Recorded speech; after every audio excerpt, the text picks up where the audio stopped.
This conference will now be recorded. Our online audience is growing, so word is getting out about what's going on. Wow, what a nice introduction there. That's I gotta say I maybe had one nicer in my whole life, so that was sweet. I'm working. All right, well, welcome everybody. My name is Nicolas Cubides. I just go by Nick. I am the marketing manager for Studio Vos. We are a full-service premium real estate photography studio based out of Katy. We shoot about 200 homes a month there, and we do travel all over Galveston, Dallas, Austin, pretty much anywhere that we can get a truck and we can get a camera, we can do the work. Studio Vos has been in business for almost 13 years now, and these are some of the things that we offer. It's pretty much the whole package. We do everything. We are full service. So you don't need to go anywhere else. We're going to do your photography, your drone, obviously the drone videos, the drone shots. We do virtual as well as real twilights. I really recommend the virtuals, but we'll get to that in a second. We now do social media content creation. So for those of you trying to get onto Facebook's algorithm and Instagram's Reels, where they're currently spending all of their money to get Reels shown to viewers, you can take advantage of that. We can help you out. We do videography of all kinds, from teasers to full-length YouTubes, whatever your needs are. Aerial footage, 3D virtual tours. We do not use the Matterport, so that's going to save you some money, and you get the same quality products. We do virtual staging. I'm going to show you some examples. It is not clip art. Then we've got digital decluttering, and then every order is going to come with a free property website, so that way you can send that link individually if somebody wasn't on MLS, for example, or you wanted to share that. You're also going to get a free flyer design tool included with every order as well. So if you want to spice up your open houses and you're just printing what's on HAR, now you can drag and drop the beautiful photos we've got with some really easy captions and titles, whatever writing you want, and make a beautiful flyer that you can make as your cover there. So not all real estate photography is the same. I'm sure Frank would tell you that. What we're looking for in premium real estate photography, I'll point out a few things, is we're looking for the grain on the leather that you can see. We're looking in premium real estate photography, you're always going to be able to see out the windows. Every light is going to be on. You're going to see that the lights on the mezzanine there are yellow, but it's not causing the entire house to be yellow. So we're going to avoid what we call color casting in that. Unfortunately, a really expensive camera is only 60% of the work. The other 40% is going to be after in our editing process. So that does take some time. It does take skill. It does take Photoshop. But we are going to get everything back to you in a guaranteed 24 hours, usually less. So just a few other examples. You can see, again, you're always going to see out the window. You're always going to be tell the difference in the shades of brown. There's a lot of brown in this photo. That's why I show it. You're going to see all the different greens. You're going to see these blues of the sky. And then you're also going to notice that there's nothing that's distorted. There's nothing that looks off color. It's just perfectly crisp. All right, so now we get to the fun stuff. Digital decluttering is one of my favorite things. Depending on the amount of work we have to go through for this, that's going to be starting at $10 for some digital decluttering. How many people have come into a house with a room like this? Yeah. So quick, they're coming over, and then you just shove everything in a room. With a few clicks, we're going to turn it into that. So you're not going to notice any difference between the blinds, the lighting, the texture of the carpets. Everything is going to look authentic, except you're going to go from a totally cluttered room to a totally empty one. So these are the kind of photos that you need to show on HAR instead of this. We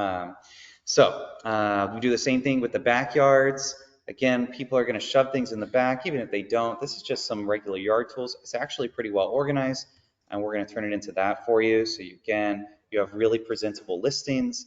You're not going to see any difference between the brick, the siding, the paint color, the matching, anything like that. If you did, we're gonna do a satisfaction guarantee, so we're just gonna send it right back to you. That brings us into the virtual staging. So once we've cleared a room, this one was already cleared, but once we clear it, like you saw in one of the other pictures, then we're gonna fill it with nice furniture for you. So this is a way to really show the value of what your prospective client is looking at. And then you're gonna notice this is actually good looking stuff. This is real high-end luxury furniture. We have 3D scans of all this. So we capture the texture, the grain of the wood, the fabrics, all of that.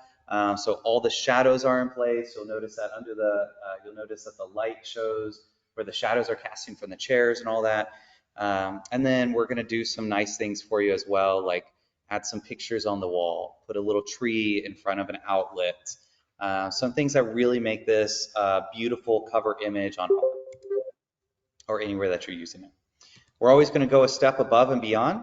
We're going to take empty rooms and we're going to fill them up with beautiful furniture. If there's candles, they're going to be lit. If there's lights, then the shadows are going to be cast correctly in the lighting. So you're always going to get a perfect image.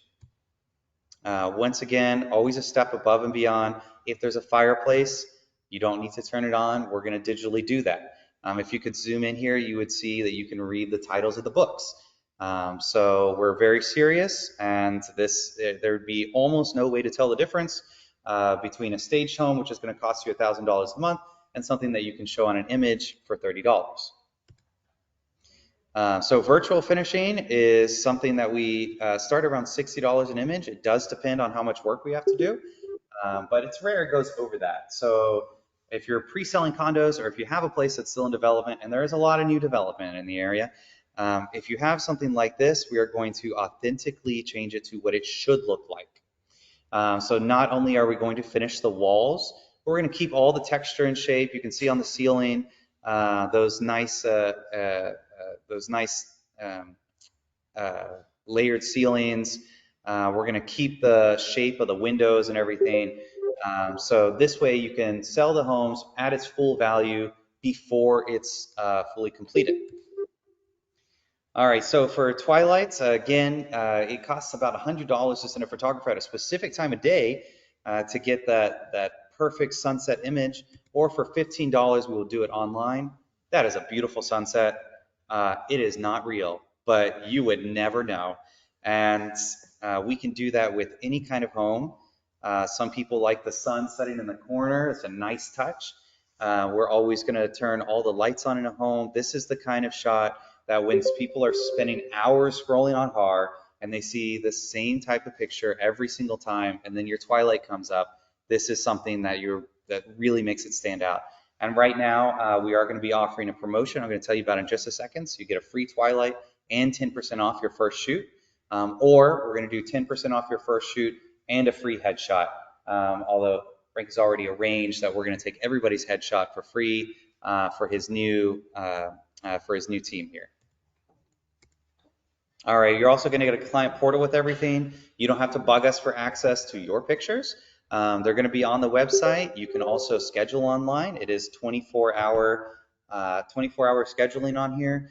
So you just simply put in the address. If you've got a lockbox, put on the code and you can send us over. And then like add the square footage, we'll get you an accurate quote. If something isn't right, our assistant is going to contact you right away, so there's no questions. And then once you get through this, you're going to have access to, we have 4 full-time photographers. So you're going to see, yeah, no worries. Somebody on here is not. Oh, that's what this is. Okay. Yes. If you're on here, would you mute, please? Yeah, there you go. Thank you. All right, so you're going to see your photographer schedules. So you always know in advance, you can do your scheduling. And again, we are fully licensed and insured, so you don't need to worry about sending somebody. I wonder if I can just mute that.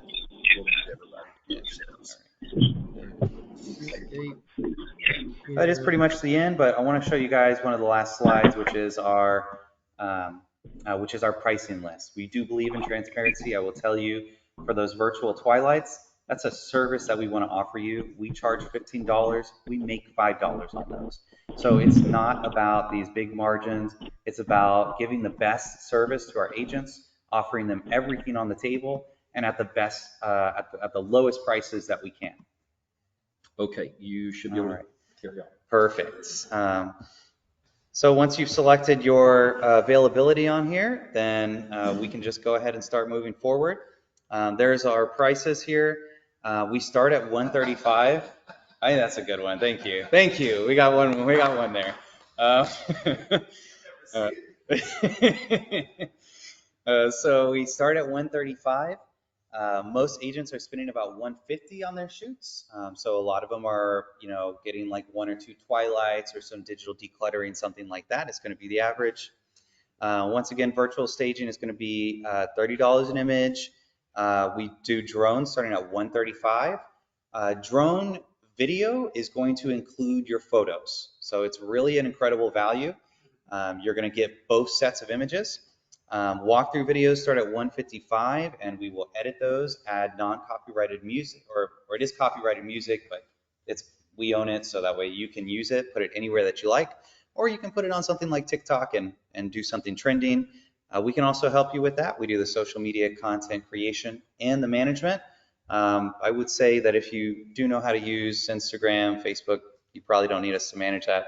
But if you got a lot of listings and you really want somebody to help, again, we don't make a whole lot on our margins. What we're doing is trying to offer everything to our agents so they don't have to go anywhere else.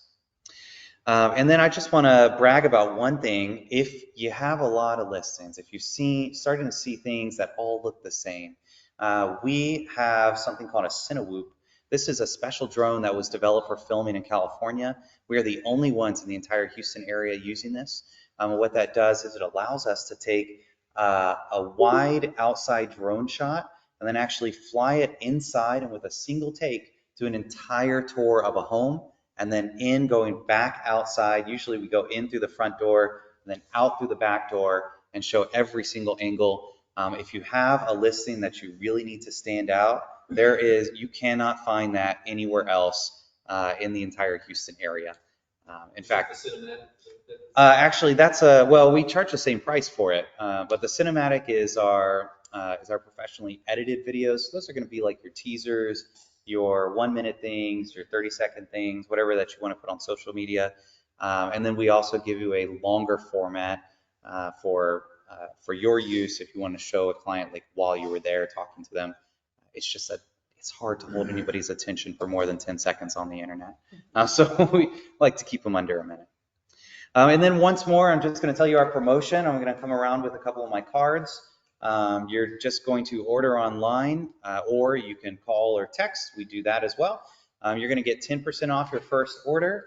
Actually, Frank, let me give you these. I think I wrote the code on these. Oh, okay. Thank you. I think I might need some. So you are going to get 10% off your first order. And then you can choose between a free headshot if you like. We are giving you 2 free headshots on site when you come.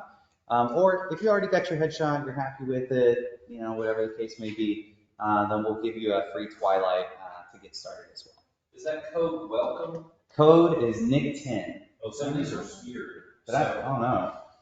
Right. It's just a wall. Oh, just one. Okay. I'll give you a better one. 10. I'll give you a better one. 10. All right. Well, I think I've probably gone about my time. But if anybody has a quick question, I can hang out, or if it's something that would benefit everybody, then I'm happy to answer it right now. If you would step back in front of the camera, that way they can hear you as well. Hello. If you guys have a question, you can type it in the chat box and we'll. So is it Nick, N-I-C-H or N-I-C-K? N-I-C-K. Yes, sir. Great questions there. Let's see if we have anything on that. Cool. Looks like we are good on the chat. Nick 50, do we get 50% off? You know what? Dana's going to call you right away and say, can we start a blacklist? I'm going to stop sharing. No questions? We all good? Thank you very much. Oh, thank you. Okay. Well done. That was fun. Don't forget. Oh, those are your cards, Julius? Yes. Okay. Yeah, and Nick didn't mention it, but are you still doing the free headshot on site at when they book the first one? So The headshot is on site, so it makes it really easy for you. Everybody's dressing up pretty nice, so they're showing the clients. So bring your blazer and car. yeah. We'll do it on site for you.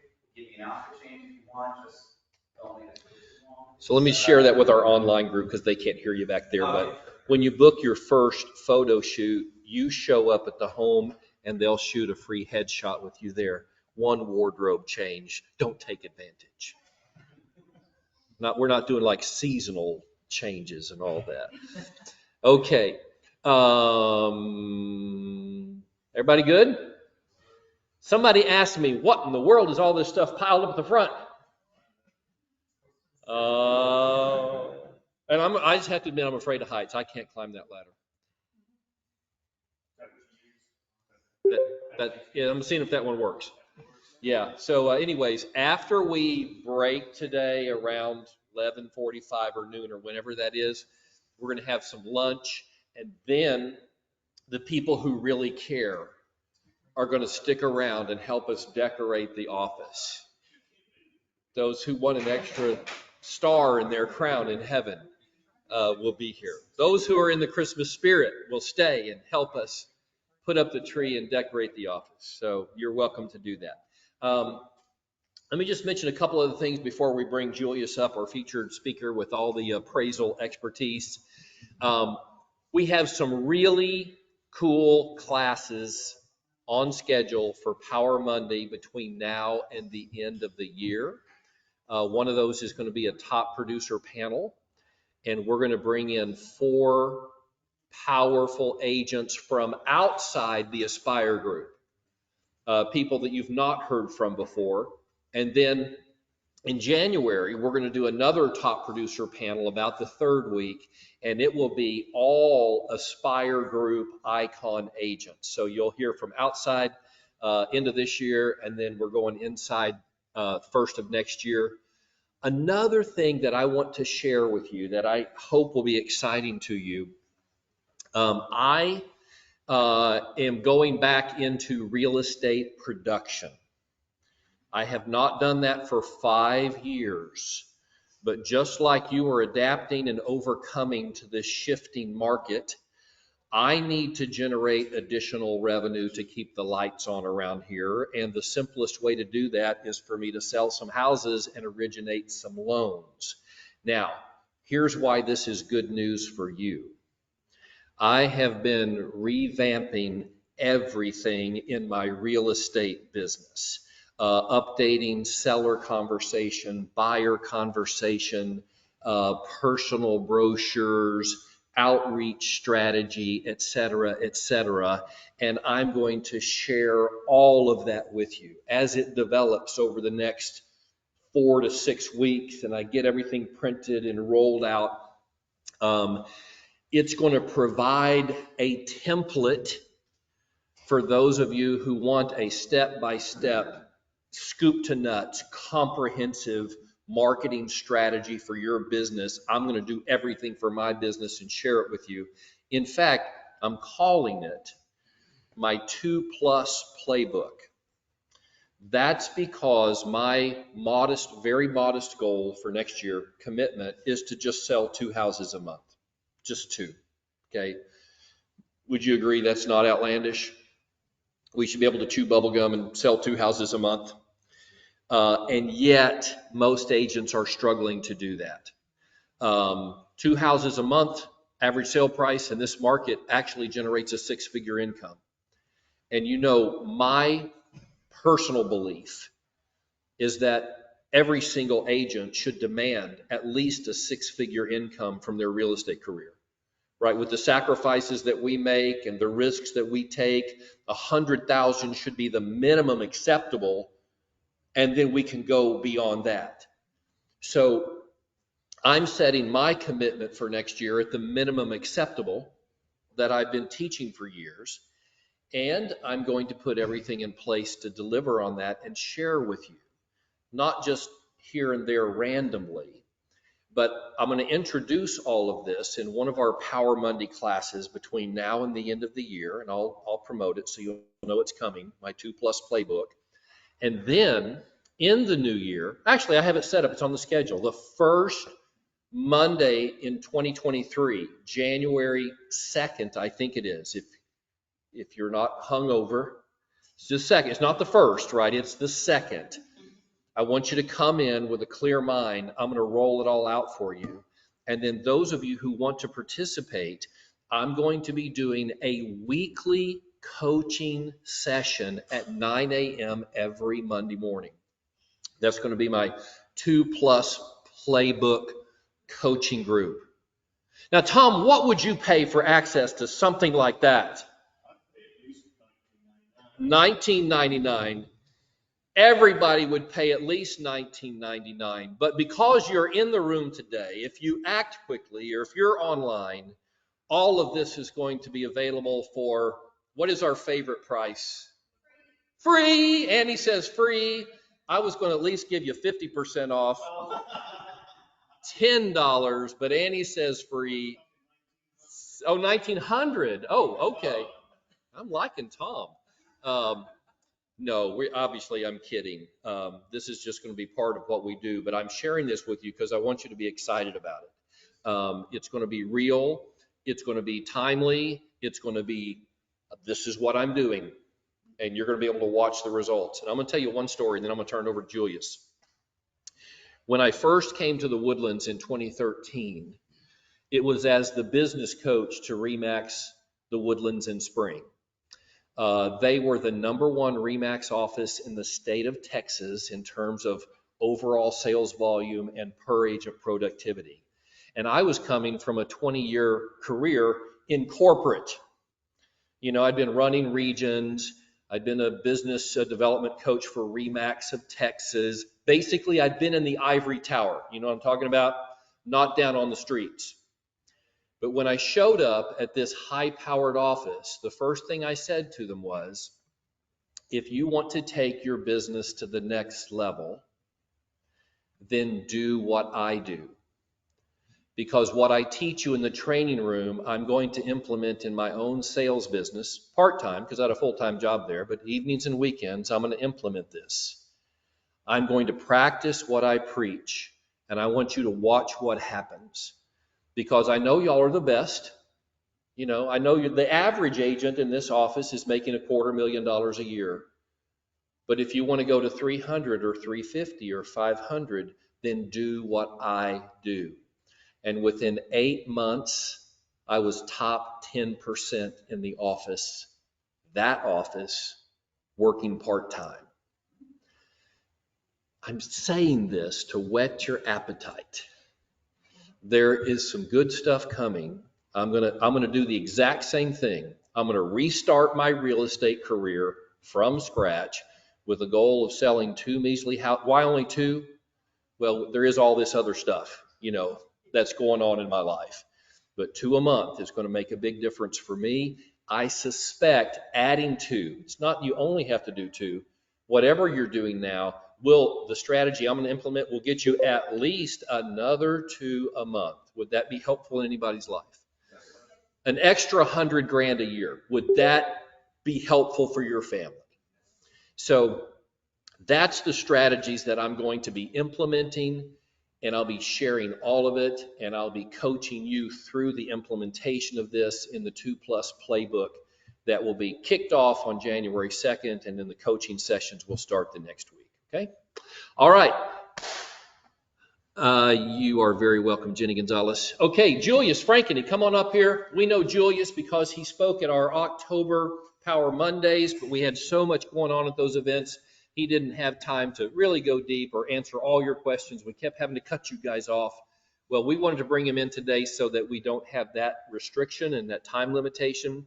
So I want you to write down your hardest questions, your most difficult situations, these oddball scenarios, these weird properties, these low appraisal aggravations, anything that's on your mind. Julius is a pro. We already know from our previous experience, and he's going to be here to talk through that. Let's give a big welcome to Julius Frankeny. Thank you. On camera, huh? Hello. Okay, as Frank said, I don't know how many of you attended the last Power Monday where I was at and spoke with. I know a lot of people reached out or tried to reach out, but we didn't have time. Today, I came and made some time available for anybody that wanted to have a discussion or had a question about a recent listing or property that you're interested in looking at for a prospective buyer, and had maybe ran across an appraisal issue. Maybe an appraisal is giving you some headway in a transaction. So does anybody have any questions that would like to start? Yes. Sure. And if you would repeat his question for the online one. Will do. So on one appraisal, the patio was appraised and the value of the patio was around 6K. I'm sorry, speak it one more time for me. So the patio was appraised for 6K. Why so little? Okay, so the question is, they had an appraisal where the patio was given a $6,000 valuation and wondering why that was so low. It's a good question. Now, depending on the property type, what buyers do and do not look for not always bring back a contributory value that you'd expect. In an appraisal valuation, the appraiser is going to be looking for information on all the properties, kind of a conglomerate of different features that go together to create what I call kind of like a house package. You have features that people deem nice, they prefer, maybe it'll make your house more marketable. A lot of the covered patios, the expanded patios, people put in outdoor kitchens, outdoor living areas, they fall into that category. Not all of them contribute to the value, but they definitely make the house more marketable, reducing its overall time on the market. Patios are one of those things. If he gave a valuation of $6,000, that means what he did is he looked into she looked into the market and found that those houses actually commanded a premium in pricing, but not that much, right, relatively around $6,000. There should be commentary within that report that kind of details the process that he went through or summarizes it in a way that the reader should be able to understand.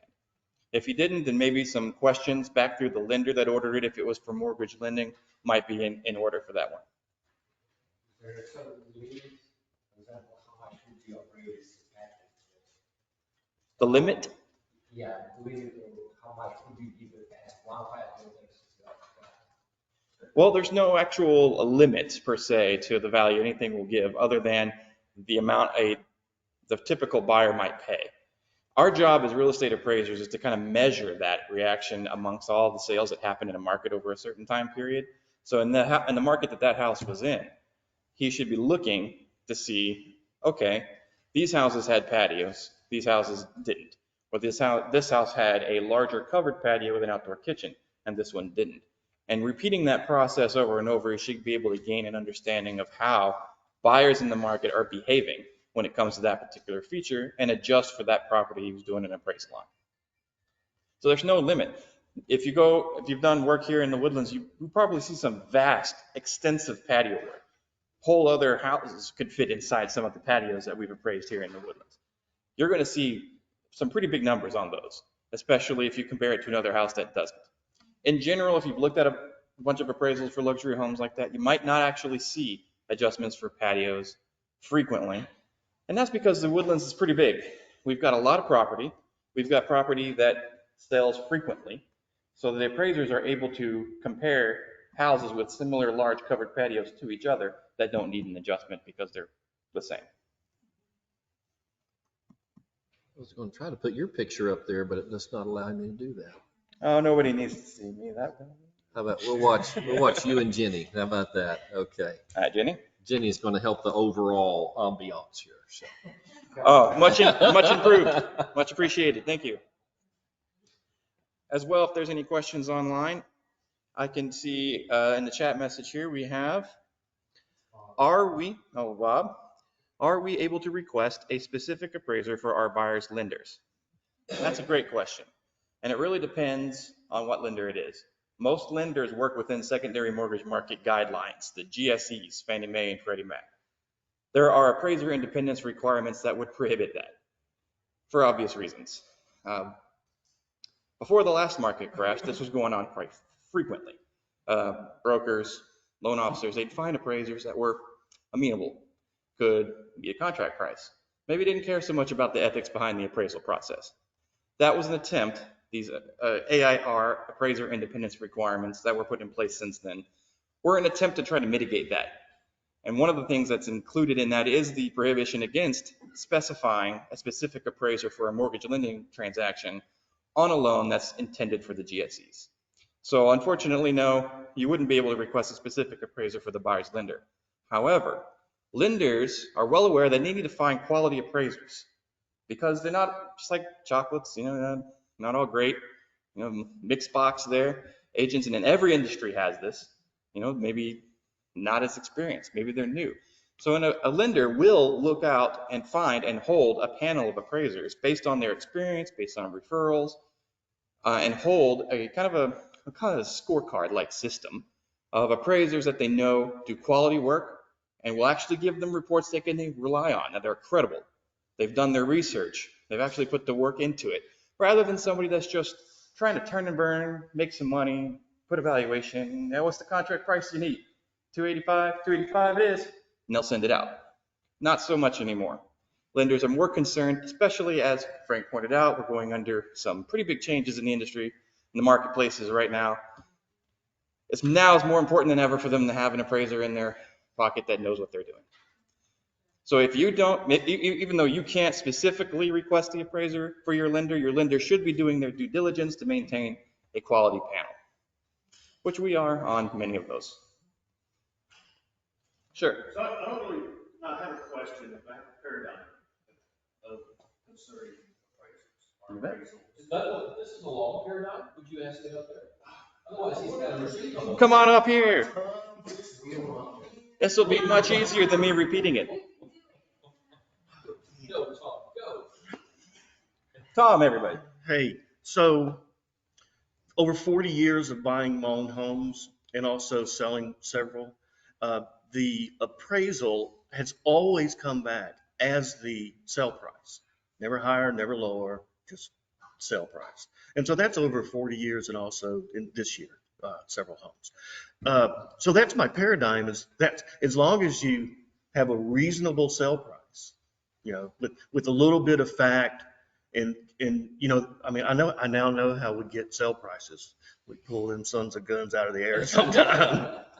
So if we do that and it still comes back as the same price, the appraisal is the same price as the sell price. I'm just curious, do y'all work the same way? You like have some science, but you also have some art in there, and y'all kind of know what the sell price is. So if it's reasonable, you go, you back it up. I understand exactly what you're getting at. And that is an excellent question too, because it is. No, that one's really good. And the reason I mentioned that is because I've recently got into a discussion with people. I'm a member of several social media groups with appraisers, thousands of appraisers across the country that get together and discuss current issues. And one of the issues that we've discussed is that exact issue. We've done studies within our own firm, as well as the GSEs have done their own studies, and have affirmed that there is a sort of confirmation bias seen in appraisals done for mortgage lending, where there's an unusual or astronomical number of appraisers that are ending up right at the contract price, as opposed to right under or right over. If you look at a distribution graph, you'll see it just kind of hits right at the price, way off the charts. Why is that? Well, unfortunately, I think some appraisers are doing what you suggest, is they look at the contract price first, then they'll do their appraisal process, and they'll have that piece of information in their head. So if you end up letting the contract price guide your appraisal analysis, you'll end up with a report that a lot of the times are going to end up right about that contract price, because you kind of got to have that in mind. What you believe to be true ended up being true from the beginning. That is not the proper appraisal procedure. You'll notice in all the reports done for mortgage lending, they're currently on a 1004 form, which requires a contract analysis right there up at the top of page 1. It's still important, in my opinion, for the appraisers to see the contracts and see the information that's in there to help educate and guide and advise their clients on how that contract relates to the market. This process is supposed to be done after the sales comparison approach, after the other approaches to value during an appraisal assignment. Due to streamlining processes, especially during the pandemic, and it's been like this ever since I've been doing it. I started in around 2005 when these forms were introduced. They'll present the contract price, the whole contract up front to the appraiser, just to get the assignment teams going.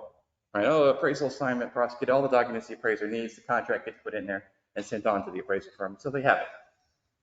That's not necessarily the best way to do it, but it is the fastest and most efficient way to do it. An appraiser doing their job should be able to take that contract, put it aside, do the appraisal analysis, then come back, take a look at the contract, and see how that fits into the picture. Now, that's not to say that the contract is meaningless, and that if you did pick a price out of thin air and that's how it ended up being there, it may be representative of the market, may not.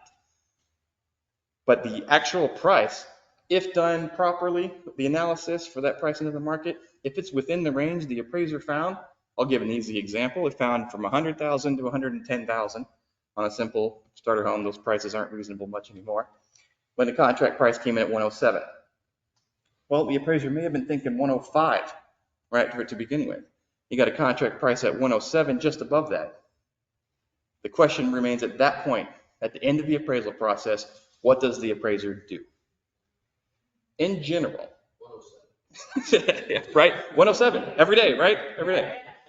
In general, the appraisal process is mostly scientific process there, mostly objective, but there is some subjectivity to it because markets don't behave perfectly.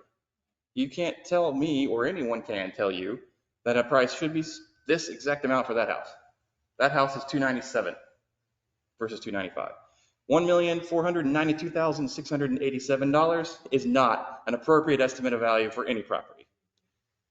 So that little part of the subjectivity comes at the end of the appraisal process, where the appraiser is supposed to look at the houses that were the most similar, maybe the ones that had a very similar covered patio to the one that you're looking at, and weight the valuation emphasis towards those sales and how they adjusted. So those sales came in, we'll say, at 290, or in our example, 107. We have two houses that had the covered patio, 107. Two houses that didn't have the covered patio, 108, 105. Okay, well, in those four properties, 107 is very reasonable. The contract price fits in. They weight the analysis up that direction. Very few times will you end up with a situation where you're selling for 107, but 105 is the top. That shouldn't happen very often. If it does, and trust me, having been doing this a long time, it has happened. It's kind of like an appraiser's worst nightmare. Yes. The market caps out. We'll just call it 392,000, right? Is what they're selling for. The market capped out at 390 or 380. And there's just nothing to support that price.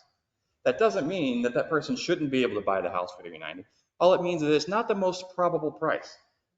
During all these appraisals, we're kind of bound by that definition that Fannie Mae and Freddie Mac put into those forms. Most probable price versus highest possible price. These two may be common concepts for many, and they don't always agree.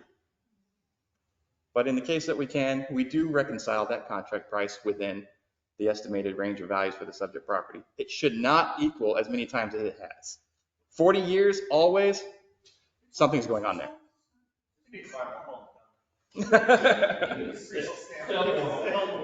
Now, for those listening online, I did not ask how many homes over 40 years that could have been in one house, but I'm assuming there were many. Yes. Okay, swimming pools. Is there a general rule of thumb, if they spend $100,000 on a pool, it's less than 3 years old, that you're going to give 80% of value, or what? How do you handle swimming pools? Swimming pools are a very common question that we get, and that's because a lot of people put them in. We're in Texas, although going into the winter, it may not be a hot topic right now, but it is a great time to do it, that's right. So pools are a feature that people tend to, especially during the pandemic, go overboard on. Now, as far as rules of thumb go, we tend to not mention those or stick to those. Most appraisers have difficulty letting those go from when they were trained on appraisers that maybe didn't do the right process back in the early 80s or 90s when they're getting their mentorship done. They'll tell them, oh, you're on a cul-de-sac, add $5,000. Oh, you got a pool, add $10,000. And they'll have these numbers. Just rules of thumb that you've got an appraisal, this is what it's going to be. Fireplace, $2,500. That's one I see a lot when I'm doing appraisal reviews. Anytime I see that, I know I got my work cut out for me. So rules of thumb regarding pool, not so much. But I can say, based on my experience of doing appraisals, that pools tend to return about 50% of their overall investment as long as they are within the market's expectations of what a pool should be. People have put in $2 million pool setups with landscaping. They have the lazy river pool going around the 2-acre estate. You might not get 50% back on that one. And if you started off minimalistic, you may have just a basic pool spa, no waterfalls, no slides, nothing else. You may not have spent quite as much, but the pool itself carries a lot of weight and value. You might get more. Yes. How did you put, I'm sorry, you don't really know the value. Value of? What they I mean, pay. if somebody, 3 years ago installed something, how do y'all really know that it was $100,000? See, the value would be what the marketplace is on it. The cost is what the buyers or the owners paid for it. But you said it's 50% of what they put into it. So I'm just clarifying that you mean we don't know what it costs, is what you're saying, right? Okay. During the appraisal process, there should be an interview section that the appraiser does, usually either at the house or before visiting the house, where they're asking, has the owner presented any upgrades or updates? We do find out that information during that process commonly, and sometimes we don't. In the cases that we don't, the appraiser should be doing their due diligence and doing a replacement cost analysis on all features of the home. The house itself, the pool, the fencing, the driveway, all of it. It's part of what we call the cost approach to value. So they should be able to figure out currently, as of the effective date of whatever appraisal you're looking at, what would the replacement cost for that particular feature be. And they're not doing that so that they can apply their rule of thumb, 50%, put it on there and go. But they're doing that because the cost factor is usually a factor to value in many appraisal assignments.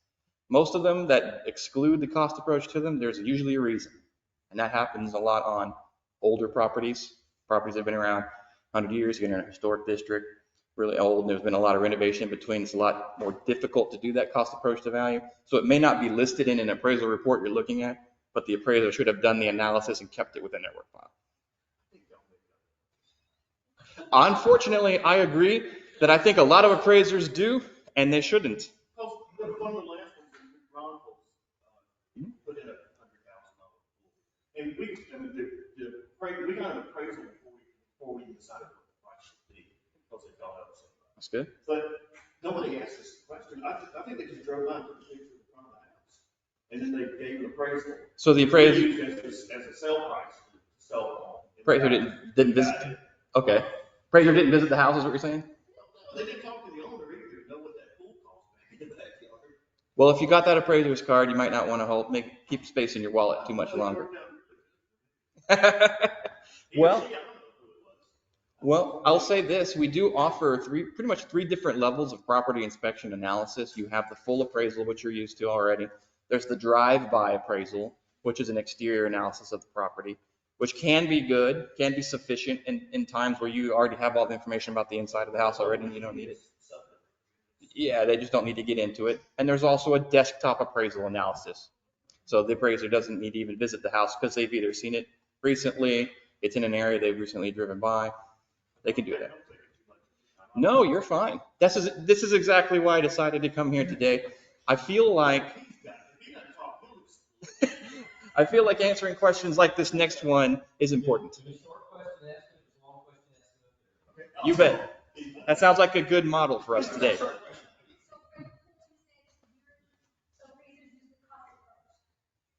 For pools, generally we use a process called the paired sales comparison or sales comparison. Right. Ideally, right? And as you may be aware, there are no two properties are exactly alike. It may be hard to find that. Using what we call a depreciated cost analysis. That's the technical term. We can figure out the contributory value of a pool. I like. So I did a neighborhood in Terra Nova down in Spring. My initial look, I did not see a difference in homes within that square footage range with or without a pool. It almost seemed like a 20 or 30-year-old pool was no add. Do you see that at times? I do. No added value. It's almost like a neg, if it's a pool in bad shape. Mm-hmm. So that's with older pools, I think. Exactly. That is kind of a follow-up to his question on pools regarding condition of the pools and whether or not they could maybe have no value. This is also the case. Using that same depreciated cost analysis, deferred maintenance items regarding a pool can detract from its contributory value. Had the pool been modernized, updated, brought up to, say, all the equipment replaced as a modern pool, it could then have value. I've done properties, many for REO processes for lenders, where the properties have been sitting there for a long time. The functionality of the pool is unknown. There are $0 adjustments for the pools on those where we can't confirm the functionality of the pool. And based on a visual observation, it looks like it's been unoperative for 10 plus years. You know, the green stuff's growing, frogs are having a good old time, all of that. Yeah. Yep. So my other question was, so in the Woodlands, we have a number of, I think about 3/4 of the homes are 2-story, about 1/4 of them are 1-story.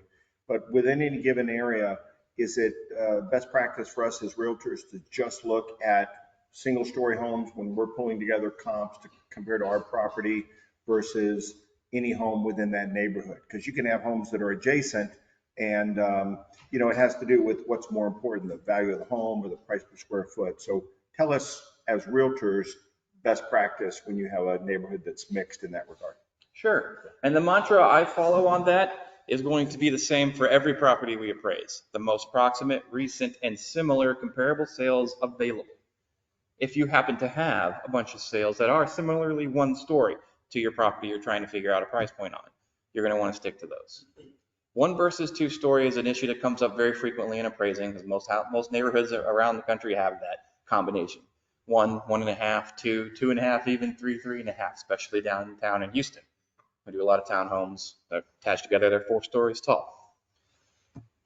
To figure out whether or not there's value added to the second or third or fourth floor, whether or not there's a difference in traditional neighborhoods around here in the Woodlands versus 1 versus 2-story, you can do, this is something you can do pretty easily using CMAs in the MLS. If you just run a CMA on 1-story homes in a certain size range or a certain neighborhood that you're valuing, look at that price per square foot amongst those properties, look at the overall price range, and do another CMA on strictly 1.5 or 2-story homes in that exact same criteria set. What you'll see is hopefully no difference between the two or strong difference between the two, preferring one over the other. We do find a lot of the times a preference for 1-story homes, especially in markets with an aging potential buyer base, because stairs are an aversion. However, 1-story homes have no backyard space in some neighborhoods, and the 2 stories do, in which case now that $100,000 pool is becoming an option. So depending on your neighborhood, depending on who's buying houses in your neighborhood, you could see a preference for one or the other. Thank you. Sure. Can you give us an overall take on what's happening with values from your perspective? Home values, what's the trend line right now? That's a good question. I'm going to hit this one and then that one. Oh, sure, I'm sorry. This one here, how do you appraise outbuildings such as separate mother-in-law bedroom/kitchens, buildings on slab, also mother-in-law additions connected to the main home? It's kind of a 2-part question. Outbuildings, accessory buildings, I see a lot. I live in Willis myself. I do a lot of acreage properties, ones that have second homes, barn dominiums, workshops, you name it, I've pretty much seen it. The contributory value of those features is done through both the processes that we listed regarding the pools earlier. I do have the paired sales as an option. It's much less frequently used out there because those properties are all unique. Nothing's the same about either of those. But using a sensitivity analysis on the cost and the sales that we do use, you can generally come up with a pretty good range for contributory values for the future. The depreciated cost of a house, when it's a primary residence, is one number on an appraisal. The depreciated cost for a secondary outbuilding or second house is another figure. It's another question. This is why, and I tell this when agents ask me, how do I list the square footage on my listing when my property does have this situation? I advise them strongly to separate the two out. Because if you're looking at properties at 6,000 square feet for a primary residence versus say maybe a more traditional 3,800 square foot home with a 2,200 square foot guest house, they're going to have 2 different interested types of buyers, 2 different prices, and you may be missing out as realtors try to find these houses back and forth during the marketing period. We do house measuring services and floor plans for these type properties to clarify this and help agents put them on their listings beforehand as well. Would you talk about the cost for those services too? Sure. The cost value for a house measuring service starts at $175 for your basic house between under 3,000 square feet and goes up from there based on the square footage. We're currently in the process of redoing our website where you'll be able to go online, look at the different services and place an order that way. But in the meantime, you can feel free to give us a call. My cards are here. I'll pass them out as well. My front office will be able to get you set up if you ever need that. What's your number in the chat? Sure. Right here on the chat, number for Aegis Appraisals.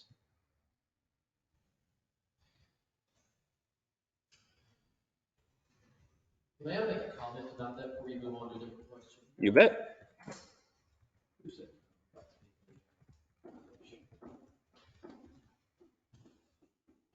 Okay. Should work. Yeah, okay. So Yeah. I wanted to emphasize the value of the home measuring being done by an appraiser. It's a very frequent occurrence that we'll have multiple square footage estimates for a home. The builder may have provided one. The appraisal district may have a different one, and the seller may tell you they're both wrong, and they know what the true square footage is. And maybe that's because they've done some type of unpermitted addition to the home or something of that nature. In those situations, as an agent, I would always bring in an appraiser and do an actual measurement. Because even though the MLS states that it is the responsibility of the buyer to verify square footage, if they believe or can prove, even if they believe and can't prove, that the seller was being deceptive in the square footage, you can find yourself in a lawsuit. Even if it gets dismissed, everybody's getting sued. And because it's deception and not an honest mistake, you're getting sued as well. And there is no insurance coverage for that. E&O doesn't cover it because they don't cover fraud. And that would be, you'd be complicit in fraud. So for $175, I always paid for that myself as the agent. When I went in, I'd say, what do you most need to get this house ready to sell? Landscaping refresh, windows clean, maid service, couple hours of a handyman, or an official appraisal measurement, and I would pick up the cost for one of those. And every single time, we were very grateful that we did. That's true. And sometimes the seller themselves may have mentioned, no, I think the house is actually this big. Yes. Or maybe, I converted the attic about 2 or 3 years ago, so it should be roughly this size. And I'll see a lot of agents just put, okay, this size per seller, and they leave it on there. Well, there's a lot, you might get a phone call from an appraiser or two when you do that. They're doing their job.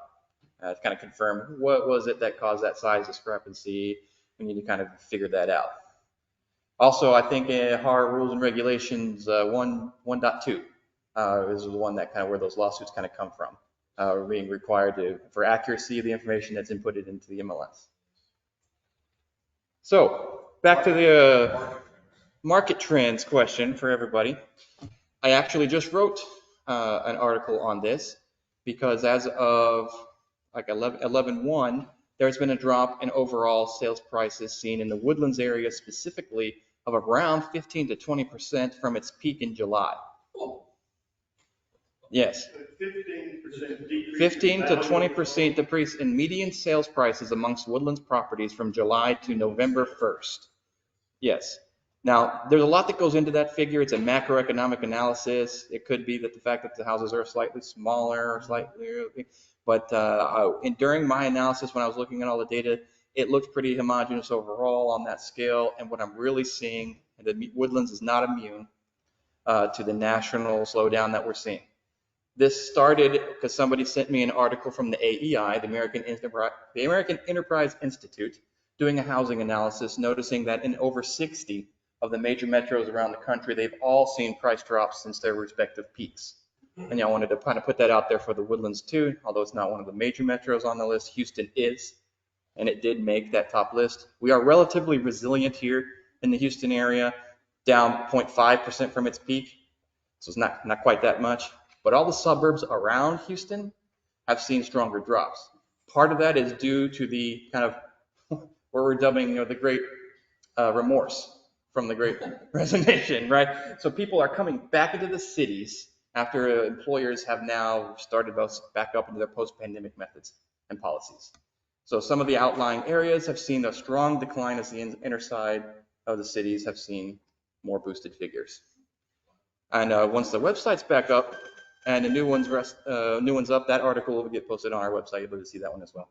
But the Houston market is still down. It's not that it has replaced the down market. Correct. The reason it's stronger the decline is stronger outside of Houston versus inside of Houston is because Houston's benefiting from people coming back in more so than people out that are moving out. Because a lot of people moved out. The mass exodus from the pandemic moved out to the suburbs. So it's a huge, almost bubble-like increase. Suburban and rural around, that's right.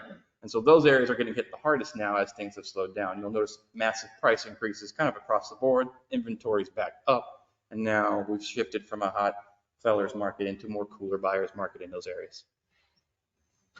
Interest rates are kind of the pin that popped the bubble in that aspect. After the Fed has, although optimistically, we've seen some good inflation figures, but the Fed moving interest rates upward and having this aggressive stance on that policy has pushed interest rates into the sevens, high sixes, mid seven, and that's kind of halted a lot of the activity that's causing that. Sure.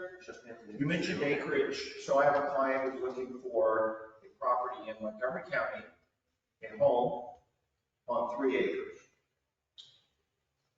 What's the relative value of the home versus the acreage? And how do you consider the value of the acreage, whether it's timber, cleared, it's got a pond on half of it? You can go back to the microphone. Well, just in general, so how do you deal with I'll cover this one for you. The question was, how do you take a look, how do we consider acreage when somebody is buying property out, say in Montgomery County, where we have 3 acres of land and a house, versus maybe a subdivision where there's not much land to consider and it's mostly house? I generally advise people to think about when they're pricing homes, just like appraisers do, where we're appraising land, or we're pricing land. If there happens to be improvements attached to it, we're including it. So in neighborhoods that are more suburban in nature, like the Woodlands, people tend to buy and think of it as they're buying a house, buying a home. When people move out into the country and they're buying properties, say in rural Montgomery County, they're thinking, I'm buying land. What kind of house does it have? So the process is a little bit flipped. Not how much backyard does my house have, how much house does my land have? So that process, if you think of it that way, will help guide and get more appropriate pricing and valuation when I'm training my appraisers to look for properties that are more similar in that aspect, because that's how buyers think, that's how they're going to pay. Thank you. Mm-hmm. That's a great way to say it. Any other questions? We will have, once our new website's up, I'll be putting out messages and thinking about putting in what we call an Ask the Appraiser section, where if you ever do run across or think of anything, you can shoot us a quick message. We'll be able to see that and respond. We're trying to be more involved with the realtors in our community. A lot of appraisers in the past have been pretty standoffish, I know. Even to me, when I'm trying to discuss with my own peers, we kind of the lone wolf style, separate from each other. I'm trying to break that image for the most part and be out there and involved in the community similar ways that realtors are. You have direct connections to homeowners, you're out there, and we should be doing the same with you. All right. Pre-appraisal, like day of, day before, I've got an appraiser scheduled. What is your ideal interaction with an agent, if any? Sure. Question is, what is the ideal interaction with an appraiser during an appointment? Well, if you're talking about a full appraisal appointment on site, the ideal interaction with an agent, if any, is going to be one that's informative. A data-driven analysis is pretty much what we do. So when we're at the property, we're there for data collection, for the most part. What condition is the house in? May it have unseen condition issues or quality features that are not readily visible, readily observable to the eye? That's valuable information an appraiser should be asking for. Appraisers should not be, and I know you've all probably had one of these before, asking, no, don't show up. I don't want to see you. I can't talk to you. Things like that. None of that's true for the most part. They may be genuinely misunderstanding appraiser independence requirements and using that as a way to be kind of more introverted and not wanting to talk to people. But as far as requirements go, that's not the case. They can talk to you and in most cases should. So an informative approach, giving comparable sales is kind of a hot topic in that area. A lot of like, should I present sales that I thought were comparable? It may surprise you to hear this, but I generally ask for that information every time. I ask for if it's a listing, if you're a listing agent, what sales did you use to price the property? What were you considering? I do this to head off any confusion later on down the road. If I come up to a different conclusion than you did, I may be able to determine the answers as to why, and put explaining or maybe supplemental information in the report to kind of address those confusions or questions later on. So that when you get the report, if it happens to be less than you were expecting, the answer as to why will be in the report.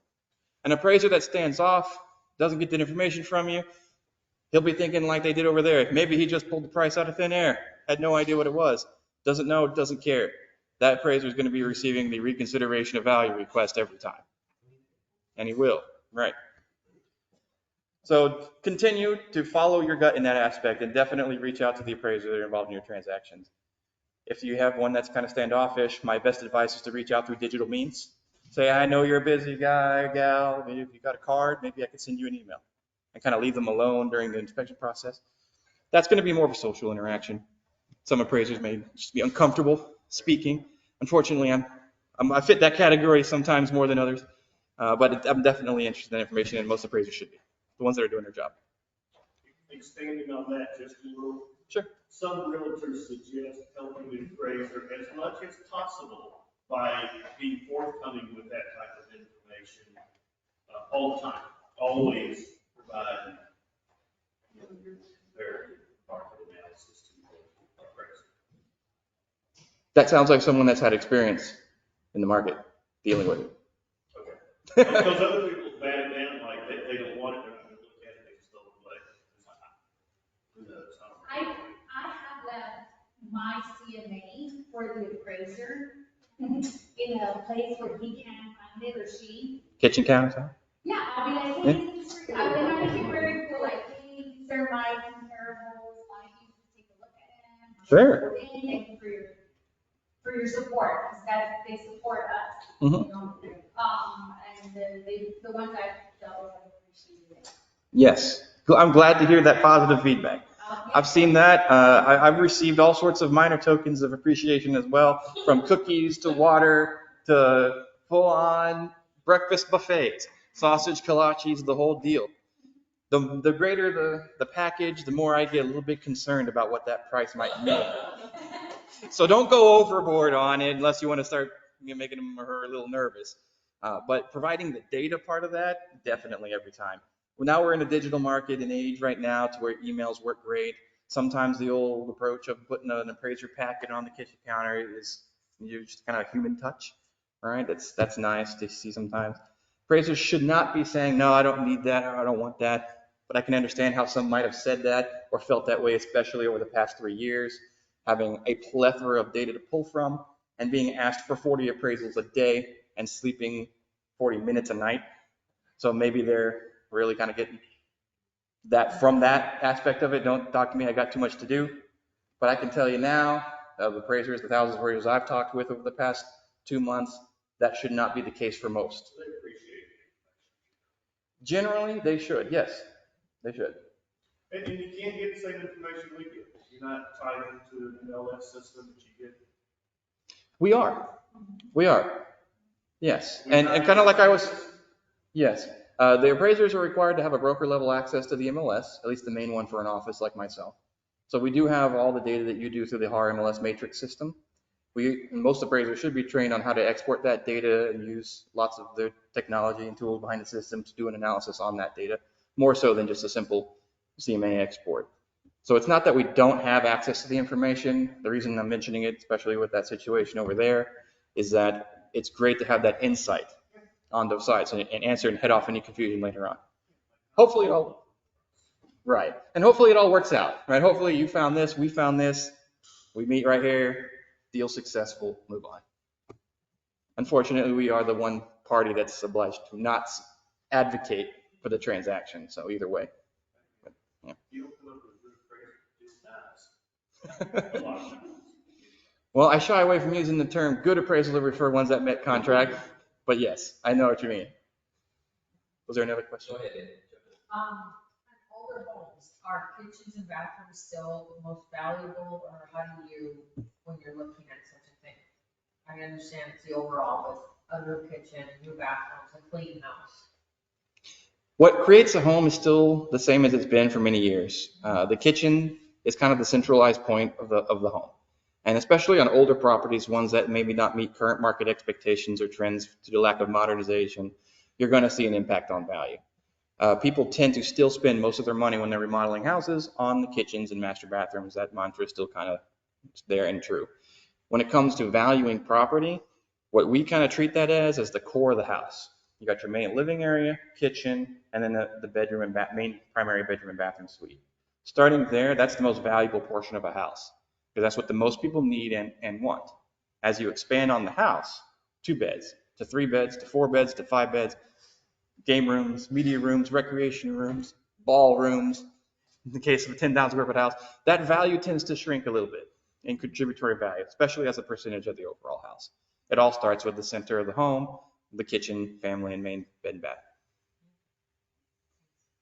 How do you value solar panels? And, I teach a whole class on that one. Yes. Solar panels. Raise your hand if you've run across a property that's had solar panels in one of your transactions. 1, 2, 3, 4. Okay. And the reason I asked is because I noticed they're becoming a little bit more common than they were 5 years ago when I started getting requests to value them. When I started, solar panels were an expensive luxury item that were not worth the cost at all. To most people, it wouldn't have them. Over the past few years, especially after the pandemic started and people were at home more often, working from home and looking at sustainable options, maybe for power and or battery backup combinations of solar panels, have become more popular. Unfortunately, I see that there are sales teams dedicated to the solar panel companies that are targeting lower income housing and properties for these projects. Maybe they can't really afford them. They're selling them on the topic that they're zero down, that they have no upfront costs, and the government will pay for it for you, they'll buy it for you, and you won't have any more electric bills. But in reality, it's not really the case, and they just don't have the tools necessary or knowledge necessary, most average homeowner doesn't, to go through and do the analysis on a cost-benefit analysis on a solar panel system. That is one area where hiring an appraiser would be a great tool if you ever have a listing or you're looking at buying a property where it has solar panels and they're trying to sell you on the owner paid $85,000 for this 20 panel, 80 kilowatt hour system, it's $50,000, whatever it is. So you should pay that much more for it. Call us. We'd be able to tell you how to do that, how to proceed with that. do you have an opinion on the value of solar panels to the homeowner? I mean, should we all be getting solar panels? To answer the question was, should we all be getting solar panels? And the answer to that question would be no. No, we should not all be getting solar panels. The primary factor that indicates whether or not you should be getting solar panels would be your location in the country and how much sunshine you actually receive.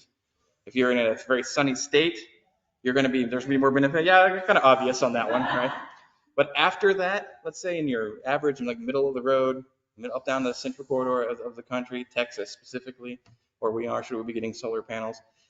I've interviewed a few dozen people that have had their solar panels, because every time I do a solar panel valuation, I need to have all the information regarding the panel, how much income it produced for them, and in their sense would be bills saved, right?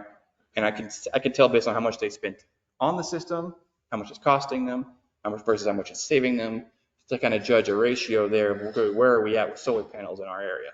And most of the time, depending on the size of the system versus the energy requirements of the house, most people are underbuilding their solar panel systems. So they are paying too much for the panels and receiving not enough benefit. A larger system, one that could actually support the whole property that they live in, generally costs too much. The government subsidized programs don't pay for it, and it's a lot of money up front. They're not buying them. Some people do. They generally tend to be the houses that you'll see covered in panels on the roof. Right? They'll have 50, 62 panels across the top. They spend over $100,000 on them, and they have no more electric bills. They're also generally tied to large Powerwall batteries on the side of the house, so they can store the backup power, resell it to the grid in times where the pricing fits, and support themselves if there's a power outage. That benefit is seen in the market as a plus. Is it $100,000 what they spent? I'll revert back to the pool analysis, right? Maybe not. So it's not a matter of, is this return on my investment, worth it as far as spending X amount of dollars and receiving Y in value? It's more along the lines of people putting on natural gas backup generators to their house, where they spent $20,000 on it, but it's a personal property item. It's a generator they can pick up and take with them if they wanted. So the value return isn't there. from a monetary perspective, it's more along the lines of a safety and security measure for themselves in their home. That's why you see that in their marketing tactics as well. For solar, unfortunately, not enough people have to be able to give that kind of range. Most people have a wide variety of home types with solar panels on them. The PV solar can be as little as two little panels that are powering a water heater, all the way to the big ones I mentioned that are 60 plus panels that power the whole house. And that range has only been, I say, since 2022, I've only handled a handful of transactions that have had those. And I can say this might give you an idea. Of those transactions, 2 of them, the seller had to remove the panels to sell the house, even during the heat of the market. And the reason being is there are finance terms that go into those systems, depending on how the owner put them in, that they hold first right of refusal on the lien. The mortgage lender won't lend on it, and it causes some big problems, and they have to remove it before they'll be able to get a loan to buy the house. So if you're looking at a prospective house for a buyer and it has solar panels, that's going to be one of your questions up front. Do you own these panels up front, or will they be transferred, or you have a loan on them? 9 times out of 10, if they have a loan on them, it needs to be paid off before they can sell the house.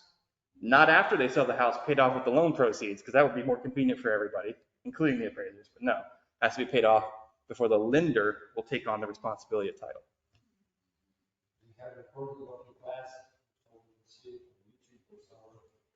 No, unfortunately, I don't. My tech savviness is increasing over the years. I know I'm only 38, so I'm not like that out of touch with technology. But doing this, I am, right? So you'd think I would know more than I do, but I feel much older than I am sometimes when it comes to technology. I'm currently working on the ability to do exactly what Frank is doing here today, so we'll be able to record these for the future. If so, they'll be posted on our website under the news media section. You'll be able to see that. We'll bring you back for a solar class if that's okay. Sure, no problem. As long as I get the link, I'll put it on my website.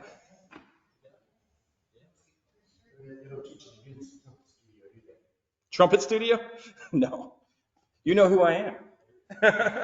Okay. Who are you? Nobody, no. Around the same time, we're just like, you're a part of it. I was with Vos Studios and Danny Wilson. Oh. And Sean Westmoreland and those guys. Okay. That explains the hat. Yeah, I was a trumpet player at Sam Houston State, majoring in music education. Back in a former life, it feels like now. But with Ryan Barker. With Ryan Barker and his home run team. That's right.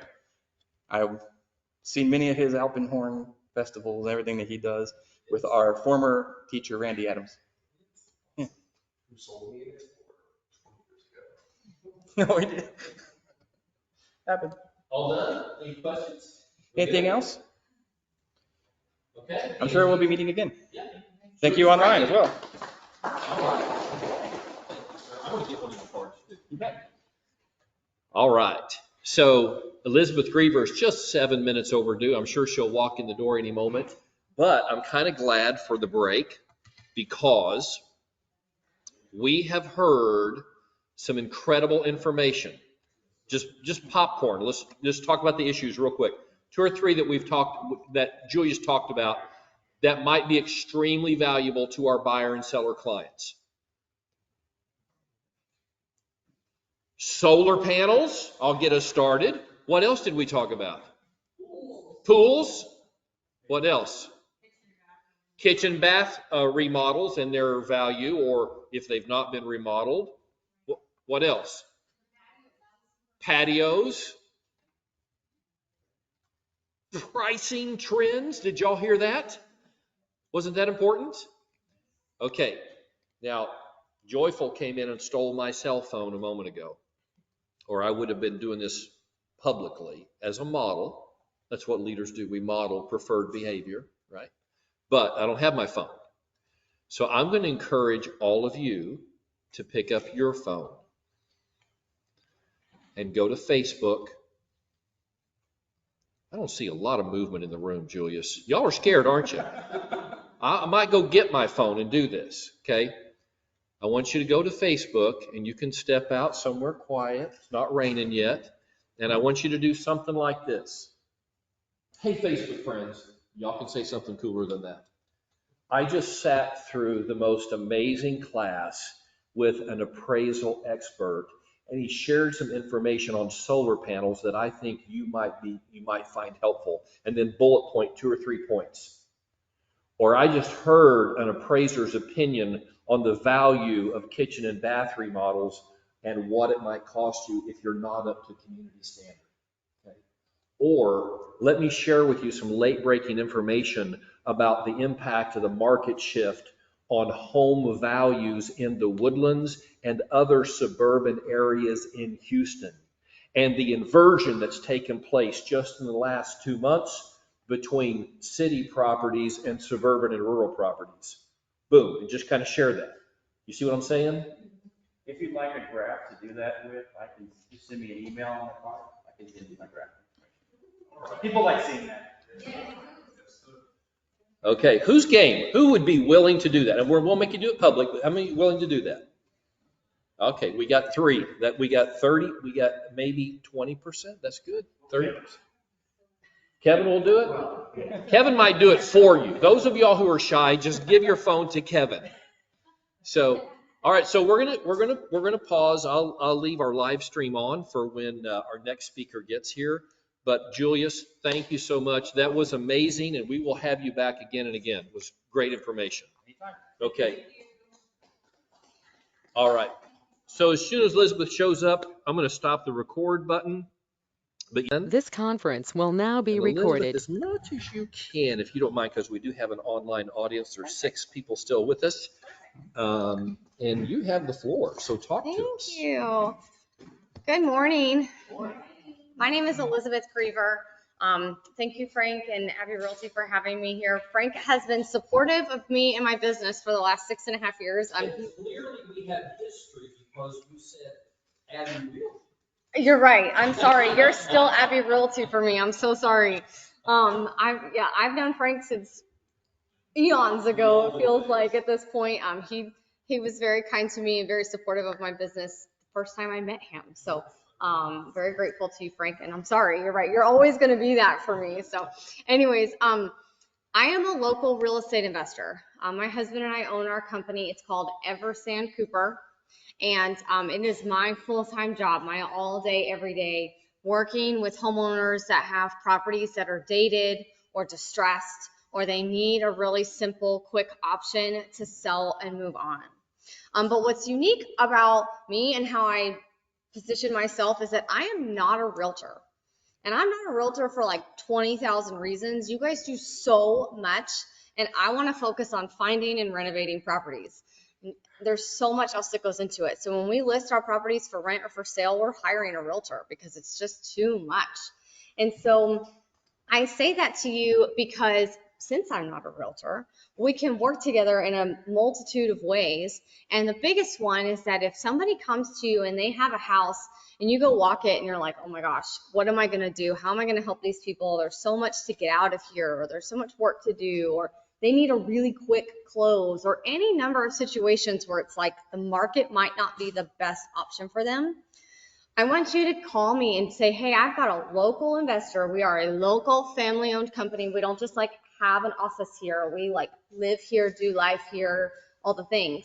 And tell them like, hey, I can bring her in and she can just be an option for us, right? So just because I come in and make an offer doesn't mean that they're like stuck to that, and that's what they have to do. You can walk through, okay, let's net this out. Elizabeth offered you 100. You know, if we take it to market, you might be here. Now you're equipped with all this appraisal stuff. You'll know what the appraisers are looking at when it comes to somebody making an offer on that house.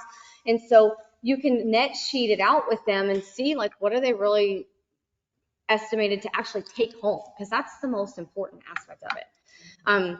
And so when we're working with you, typically the seller has already agreed that you're representing them as the listing agent, but there is no buyer's agent commission on my side at all whatsoever. I go unrepresented, so that saves everybody some money there.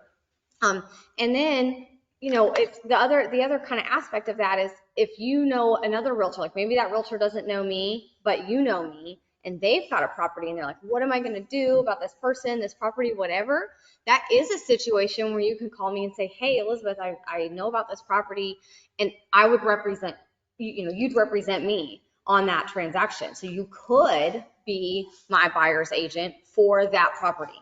And the way that I work that out with the agreement is that I just sign an agreement with you that that property you are representing me on. And so it allows us to have just different ways that we can work together. But the most important thing is that I just want to be a resource for you. I want to be that person that you can call when you think, how am I going to make this deal work? Well, I've got an option for you. So that is the biggest part of our business. We've got rental properties all over Montgomery County. So if you've got somebody looking for a rent house, and we have pretty awesome tenants that don't leave, which we're grateful for, but we've got a few that are going to be coming up. They're moving for jobs and things like that. So if you guys have something like that come up, I'd love to work with you there. You are looking at the landlord, so they are going to get well taken care of. And then something new that we did this year is that we opened our first Airbnb. It is on Lake Conroe in Walden. It is beautiful, and it is definitely a whole other beast of its own to be running an Airbnb. It's very different than property management. You are in hospitality. But I say that to you as well because, one, you might have people who are in some sort of a transition from one house to the other and they need a short-term place to stay. I would love to work with you on that. Two, you might want a getaway vacation, and just kind of a place to decompress a little bit. So I'd love to work with you there as well. It sleeps 11. There's 4 bedrooms, 3 baths. It's a really neat little house. And it was straight out of the 70s when we bought it, which was really cool. Orange toilets, brown carpet, I mean, all the things. And so we kind of kept that retro vibe when we went back in and renovated it and decorated it. So Is it on the water? it is on the water. It's actually on the canal. So it's not on open water, but there's a bulkhead so you can park a boat. We supply paddle boards and rafts. We've got a grill on the 2-story deck. It's a really neat little property and very quiet and just a nice little, and you can swim in the canal there too. So obviously not right now. But anyways, so that's another resource for you, especially in those winter times. Like if somebody's like, hey, I need a place to stay for a couple weeks, like I will work with you to make that happen for them. So please just use me as a resource for you here in the community and serving your clients as best we can. And does anybody have any questions? I know I kind of threw a lot of stuff at you, or scenarios you want to run through or anything like that. Yes, ma'am. Are you a wholesaler, or you're just looking for yourselves to buy and rent out? Yep. So our main business is to buy, fix up and rent, or buy, fix up and sell. We have and do wholesale because we can't buy everything yet. But we do. We are building a rental portfolio and we flip houses, and that is always where we start. Yep. Buyer. I am a buyer. Yes, ma'am. And Elizabeth, what areas is your main focus? Main focus is 1960 North, so from 290 to Humble, and then all the way up, obviously, to Willis. We're actually looking really heavily in Willis right now, so that is our main area, but we'll kind of look anywhere, especially because we'd like to get into the multifamily space. And so we're looking like down into Galveston and out to College Station, things like that, but small multifamily, like triplex, quadplex, maybe up to 12. Nothing too crazy yet, but anyways, but our main focus is 1960 and North from 290 to Humble. Kind of big. Any other questions? So a good referral for us to you would be when we find a house that is perhaps somewhat problematic in terms of deferred maintenance or issues. Is that the general? That's the general, yeah, there's all kinds of stuff going on. It might not pass inspection. They might have a laundry list of things that need to happen for it to even get like a loan on it. A lot of times we'll find people that like started a renovation and so now they don't have floors or they don't have a bathroom or they don't have something, and then they ran out of money or something else came up and they had to spend the money on that. And now they have a half-done house. Like that's not nobody can get a loan on that, right? Things like that kind of just come up in people's lives. What are some of the we take it for granted, I do, but what are some of the things that would disqualify a house from a normal sale process? Like hole in the roof, or maybe you could just name something I can think it through. Yeah, so like we walked a property yesterday that half of the house, the electricity is not working. Something is going on, right? So like they're never going to be able to sell that to a regular buyer. It's not going to pass inspection. Insurance companies are getting real funny about how old the roofs are now. Even when you put a 30-year on, like they don't really care. After 15, they start to get real finicky. So things like that. If the roof is really old, hole in the roof, AC is not working. We find a lot of properties where they have an AC, but then all the rooms have like little units in it or fans or both or whatever because the AC is not working, and so they have these portable units. So any of those big like mechanical type situations that aren't working, that are big ticket items for somebody to fix, an AC replacement is not cheap. So it can be very taxing when that doesn't work. That's a lot of it. Sometimes it's just people that have been in their houses for 30, 40 years, and the house might be in good actual shape. It just looks like it was from the 70s, right? Or it's just dated. Or it has all of their belongings all in it, right? Like maybe not necessarily a hoarder situation, but just like all the things. It's not going to show well. That kind of stuff can be indicative as well. We can close in as quickly as 10 days, but then we're also willing to delay that. So sometimes when people are moving from one place to the other and they need some time, we've had a couple families that are building property, and so they wanted to be able to get their house finished and closed on before we close, things like that. So we'll delay up to 2 to 3 months if they need that, but we can close in as quickly as 10 days.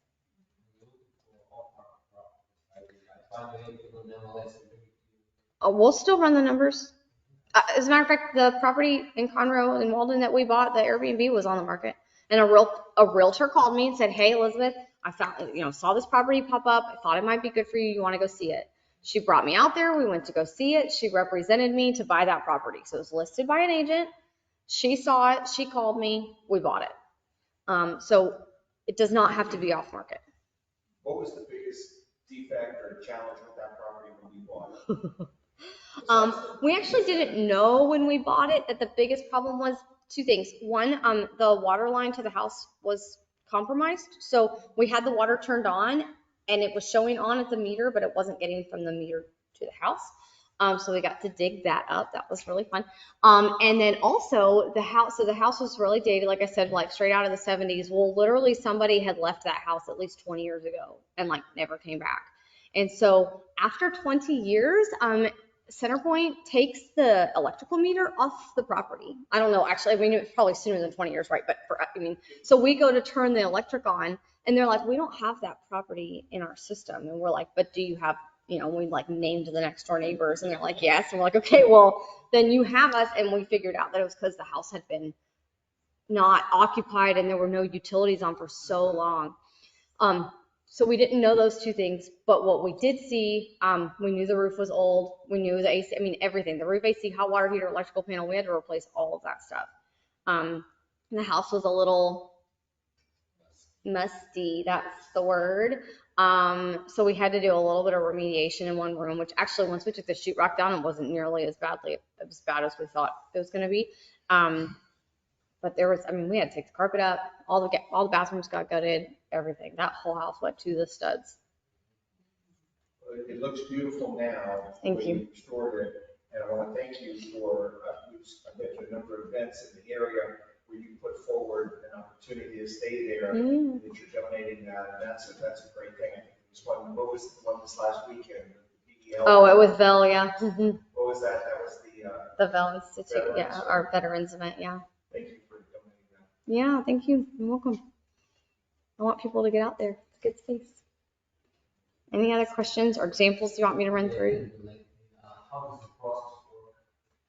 So, for example, if I'm drinking at home, Yep, so you call me about a house, we set a time to go walk it, I want to see the property, I want to know, how old's the roof AC, hot water heater, what issues are there, foundation flood, did it, pipes burst, all those types of questions. And then we assess the property, and then I'll always ask you for comps. Hey, what is the market showing that the house would sell for when it's fixed? Those are the types of I don't want comps in the conditions, and I want fixed ones.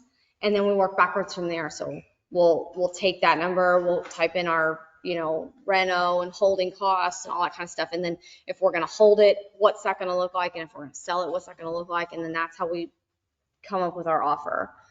And so it just kind of goes into this big Excel spreadsheet for us to kind of figure that out. And then we make an offer. So if we offer $100,000, for example, That's us paying for the owner's title policy, filing fees, escrow fees on both sides. The only thing we don't pay for is taxes, HOA, mortgage, mortgage payoff. Obviously, those three things need to come out of the sale price. And then if there's any liens, so like somebody passed away or credit card lien comes up on somebody or whatever, we don't pay for those things, but we pay for all the other like title related charges. And then we just find out how quickly they need to close. So we usually ask for a 3 to 5 day option, and we come back through there to we either bring, if we're wholesaling it, that's when we bring one of the investors that we work with, except I'm different than others. I only have a handful of people that I work with. Or we're coming back through with our own contractor to make sure that I caught everything in my initial thing and get an estimate from them or whatever. 9 times out of 10, nothing's changing during that option period. It's just for us to make sure that all of our ducks are in a row. And then from there, we're closing on the property at whatever the close date is. So we make it really simple. 3 to 5 days. Are you typically looking 70 to 80% ARV? I don't have a rule like that. It all is how that spreadsheet calculates out, right? So obviously, these past couple of years, there's not been a whole lot of 70 or 80% ARV deals. It's just not very common right now, and that's okay. So we just have to kind of shift. What are we looking at? What is that cash flow going to be, or what is what equity position can we get? We are not going to pay full price for a property, but always the condition of the property doesn't merit that anyways, right? So that's how that works. But I don't have a hard and fast rule. Okay. Deal's got to work. The deal has to work, and we will look through all the numbers in all the ways. I used to be a math teacher, so I'm real nerdy, and I just, run it all in all these different scenarios. So we don't have a hard and fast rule. But if you find a 70% deal, call me. Yeah, okay. All right. Yep. Y'all good? Yeah. Thank y'all. So let me just share one thing. I mentioned that I'm putting together the marketing materials. I'm going to start selling houses again, Elizabeth. Right. And I have already put Elizabeth into my value proposition for sellers, because I want them to know that I can provide them options to sell at full retail, normal marketing periods, normal hassles, but full market value, or we can do a quicker close and be out of this without any of those hassles. And I've got Elizabeth in my marketing for sellers where I can give them that options, because in the hot market, we were losing 20 to 25% of listings to Open Door, OfferPad, Zillow offers, and Zillow offers is gone. Open Door is in debt $1 billion. But there is still a demand for people who want to sell their home without going through all that hassle, without going through the expense of making the repairs. So we need to be the local option to come in and say, I can handle that for you. Let me give Elizabeth a call. We'll have her in here, within the next 48 hours. Mm-hmm. So I would encourage you, if you don't have Elizabeth's business card, did you bring cards? Yes, my first time. You did, okay. So you would want to put her into your listing conversation, and then make sure you've got her on speed dial. So thank you. Welcome, It means Elizabeth. the world to me. I appreciate that. Yeah. It went back to Remax days when we met. Yep. When I first met Elizabeth, it was at a B&I group. Yep. And she told me she was going to be a wholesaler investor. I tried to talk her into being a real estate agent. And I'm so glad that you resisted that, because now you're in your role. You can help all these real estate agents. That's right. Yep. Okay. Thank you, Elizabeth. Thank you so much. All right. Thank you all for hanging with us in there online. Jenny, thank you for being the brave one today and turning your camera on. And love you guys. We're going to, I think, have some lunch. And I don't want y'all to be all jealous. So I'm going to go ahead and stop the recording. Y'all take care.